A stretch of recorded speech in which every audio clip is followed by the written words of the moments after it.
Hey everyone, today we're going to talk about retirement and what your options are so that you can retire with freedom and not stress and having to eat cat food, right? Or having no option of retirement, which is the worst case scenario. So I have Ethan here today and we're going to have him lead because he is a financial analyst and he knows all the tools that you can use to retire on your terms. So Ethan, why don't you give yourself an introduction here and we can take it from there. Yeah. Thank you very much for the introduction, Lincoln. So as a financial analyst, I see every day the importance of investing your cash for your retirement later on in life. There's multiple tools that the average person has at their disposal to be able to reach their potential later in life, their financial goals. Many of those include the 401k, the Roth 401k, traditional IRA, and Roth IRA.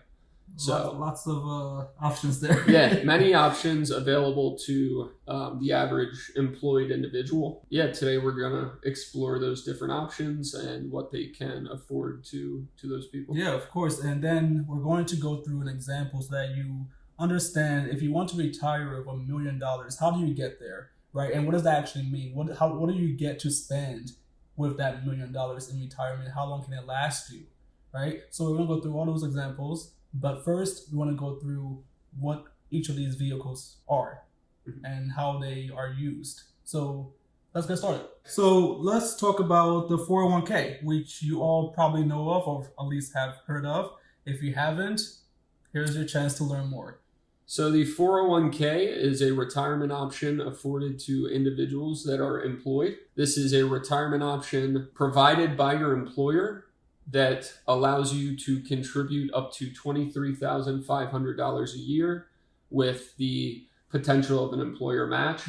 Usually that's somewhere around 4% of your salary. That's free money? Yes, that is free money. So that is considered free money. Take it? Yes, you should always take the employer match. Okay.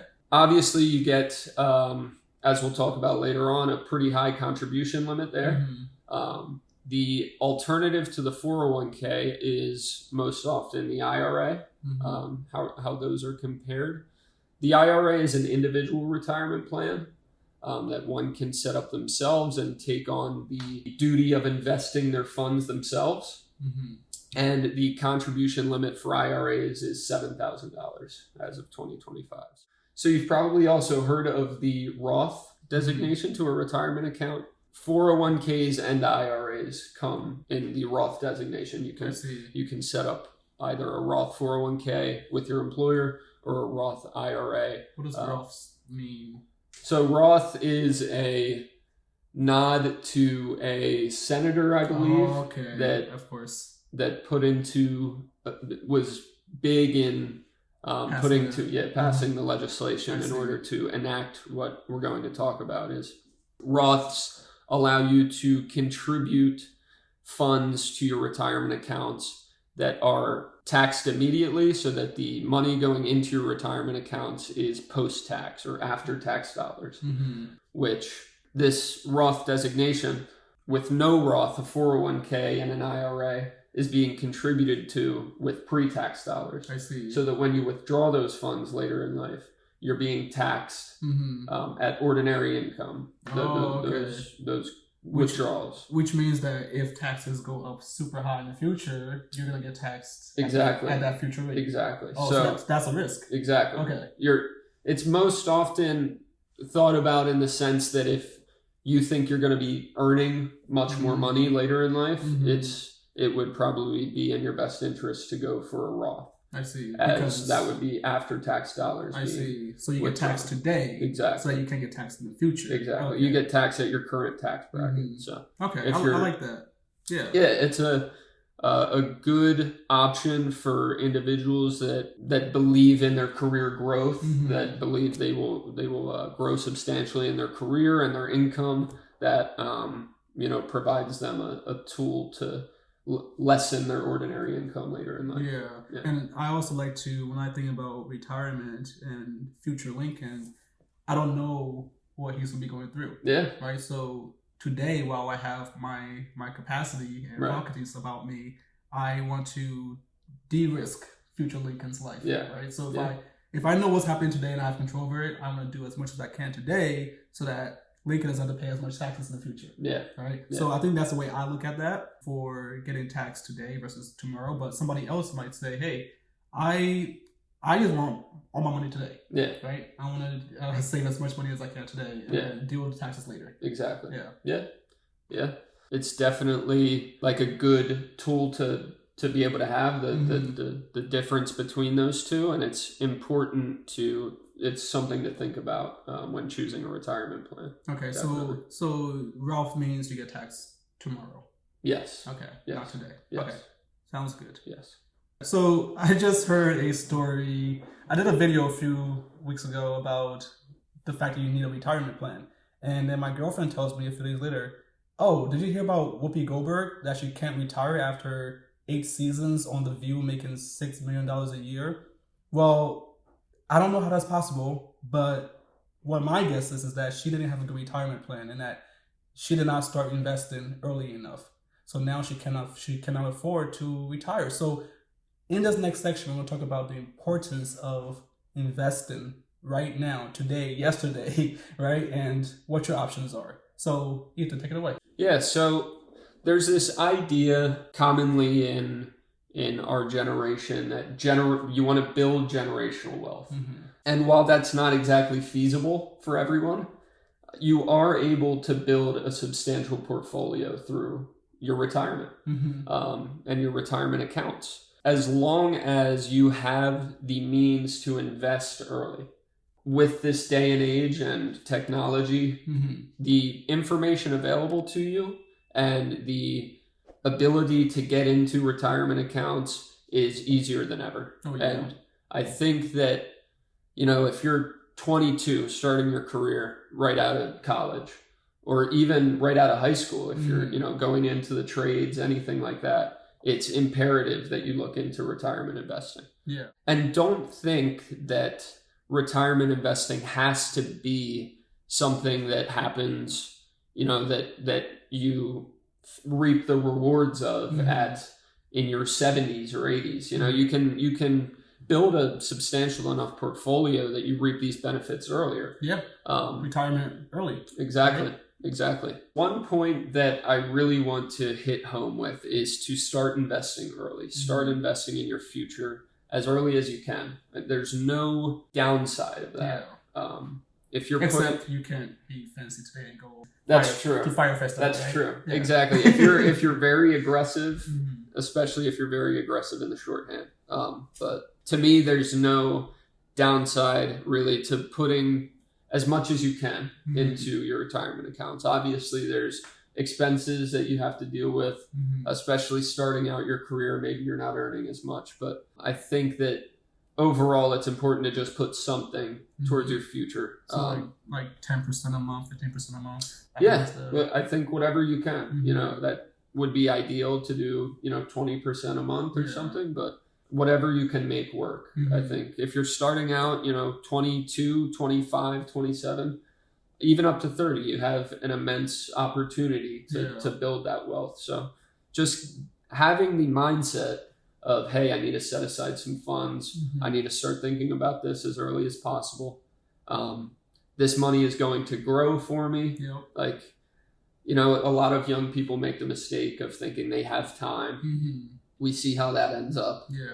I think that, it's very imperative to, always have that in the back of your mind. And that's something you can do to get ahead of that is checking with your employer to see if they offer 401k plans for you, or if they offer that match for a 401k. Staying informed on your retirement options via your employer especially is very helpful, especially because of those higher contribution limits that the 401k allows.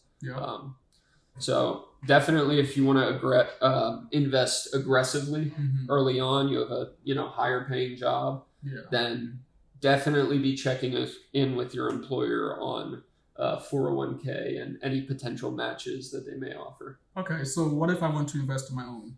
Like how do I do that? Yeah, absolutely. So if you want to invest on your own through an IRA, you could look to custodians like Schwab or Fidelity, or you could look towards maybe mobile alternatives or I guess they're not really just mobile anymore. They've evolved. They've evolved quite a bit. Robinhood, I remember it as a mobile app, but custodians like that, Robinhood offers very easy access to investing. I know there's a fairly newer emergence in that field. It's Acorns. It's called Acorns, which promotes the idea of micro investing, which if you're young, it's something. How does that work? Do they like do you spend and they take exactly. So they partner with retailers across the United States, and as you spend your money, they round up or something? Yeah, they round up the amount of change to the nearest dollar is added to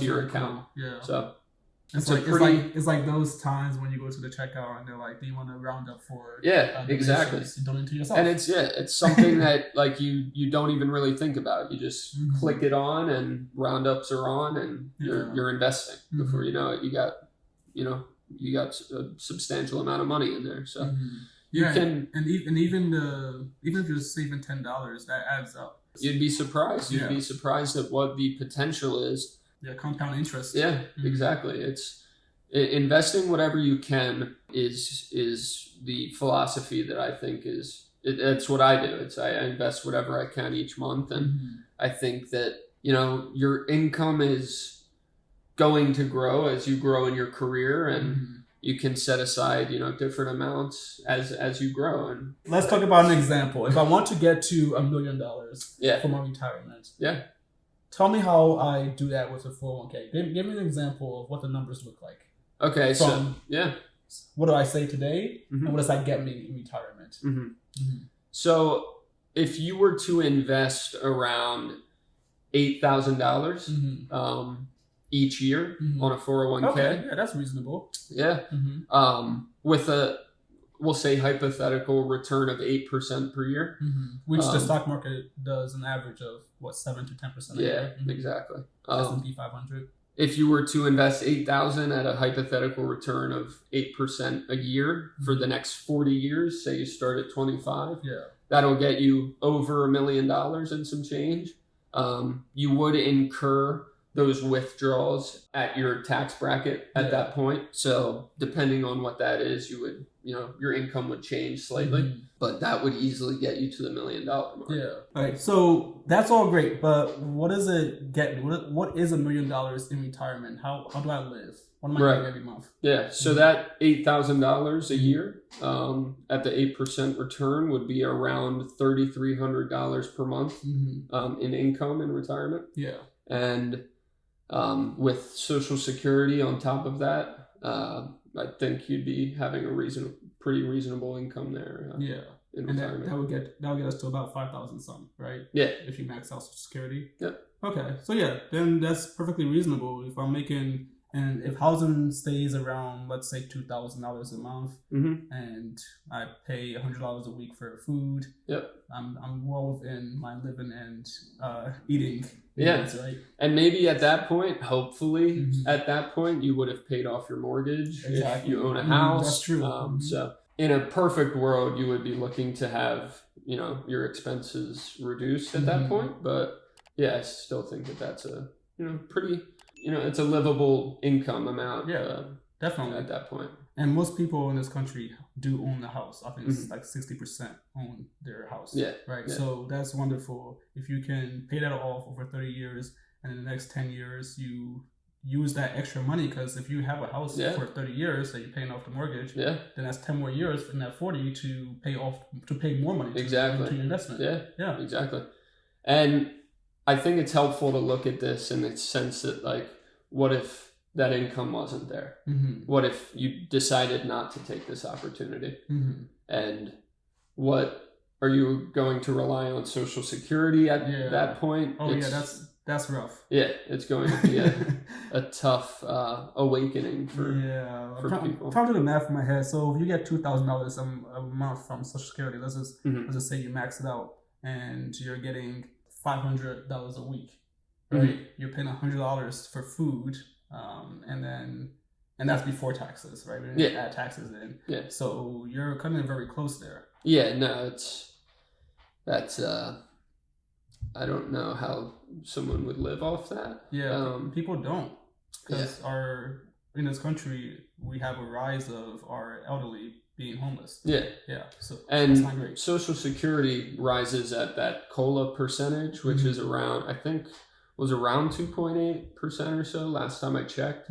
And if inflation and things keep up at greater than that rate, you're in for a rude awakening with that. So like we said, it's very imperative to start that investment journey as soon as you can. And these tools are going to, while they might hurt you in the short run in some sense, that you don't have as much money for expenses or partying, whatever it may be in the short run, that it's going to change your life later on. It really will. Yeah, and I always tell my siblings, I'm the oldest of 5, I always tell them, if you don't save money today, you'll never have money. And they always give me eye roll, but it's true, right? It's simple. If you don't save and you spend, you're not going to have money tomorrow. It's very simple. A lot of people don't get it. Exactly. No, there needs to be more, financial literacy in the world, and that's something that I see you hope that you can promote, and that's why we're here. So that was great, Ethan. I appreciate you walking through all of those tools. However you go about it, if you use the IRA, the Roth IRA, the 401k, and Roth 401k, whatever you use, a mutual fund, a index fund, whatever you choose to go about, as long as you're not investing all your money in meme stocks and crypto, be careful, right? Those are fun and all, but seek advice if you are going that route, because as much as we all like to think we're great investors, it's also good to get a second opinion from a advisor, right? So Ethan here works for advisors, which is great. I'm very grateful to have this information because now I know a lot more. All I knew before was about the 401k, but now I know I can get even more tools, right? Another $7,000 from the IRA. So however you go about it, I hope that this was helpful so that you can see an example of reaching $1 million, right, for retirement, which is very much within your reach. Everything counts. Every dollar counts. Even if you have to save, if you can only save $100 and invest it, right? When I say save, I mean invest, because saving gets eaten up by inflation, so it's not the same thing. Thank you for watching this video. Ethan, do you have the last thoughts? Yeah, I think that it's feasible to invest as much as you can, like we've said as so much in this video. It's important to be mindful of what you're investing in. Obviously you are putting this money aside for your future, so you want to make good decisions with that money. So like you said, consult an advisor, a professional. I would also recommend that if you're unsure, or if you're unsure of how much you can put towards your retirement or what options you have, just take a little bit of time, go online, play around with financial retirement calculators, see, just play with the numbers, see what, $200 a week gets you, see where it gets you with the different options that you have. Just knowing what options you have based on, what is offered to you, if you have a 401k plan or not, or how you can, maximize an IRA for your potential. Using these tools is very helpful in gauging what you need to do for your future. Even if you don't feel 100% comfortable, just, putting the idea out there and playing around with it a little bit is sometimes enough to get things moving. Yeah, exactly. So again, thank you, Ethan, for being here. Thank you. If that was helpful to you, of course, like, subscribe. We're going to have more conversations. Comment below what it is that you would like us to cover next, which tools you've heard of, which strategies you want us to cover. And I'm sure Ethan can give us more of his wealth of knowledge. So thank you again for watching. I'm Lincoln with BoldAcademy.org. Thank you again, and I'll see you in the next one.